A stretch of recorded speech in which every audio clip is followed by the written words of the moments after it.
Today's wine text is the 2013 El Molino Chardonnay.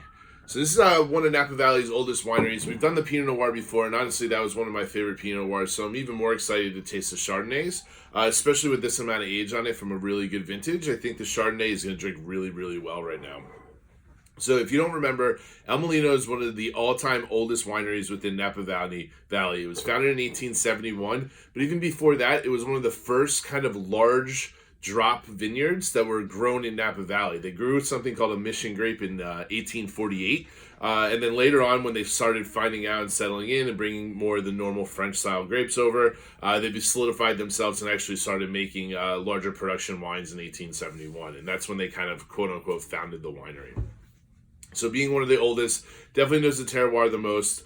But unlike most of the other people within Napa Valley who really concentrate on Cabernet, Merlot, big, Petit Verdot, and big full-bodied red wines, these guys specifically focus on Burgundian-style grapes, so Chardonnay and Pinot Noir specifically. And they're making some of the best in the region and some of the smallest productions.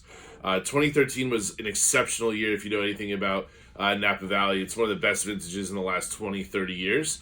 And the Chardonnay itself is actually going to be pretty full-bodied and pretty rich because of this year being known so much for Cabernet and making really robust wines. The Chardonnay is going to actually take a lot of that as well.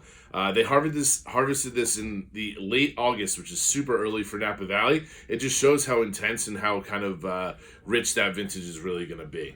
I'm really excited to taste it. So right off the bat, I know some people may think, 2013 is a little old, but from a producer like this who has a lot of capability of making really high quality wines, most of the time I expect a little bit of a color change, but this 2013, even at 7 years old, is in perfect condition. The color is nice and gold, a little bit of yellow. I'm expecting, at first I thought I would expect some maybe secondary kind of nutty notes, but looking at the color, it looks like it's still pretty fresh. On the nose, I get a ton of tropical fruits, a lot of kind of pineapple, lots of melon, golden apple. This is 100% fermented in barrels, so there is a little bit of spiciness as well. I'm actually really surprised by this wine.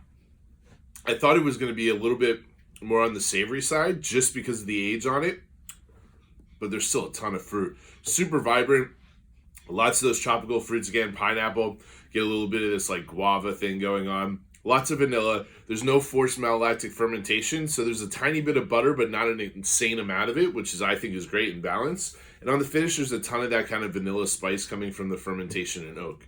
This is an insanely good bottle of wine, and even in the more premium side of what we do on WineText, this is like an absolute steal. This is easily worth its SRP, maybe even a little bit more, and I think I'll find a lot of you guys who don't like the California cabs because they're too buttery or too oaky, and they kind of steer towards the Burgundy. This is like really right up your alley.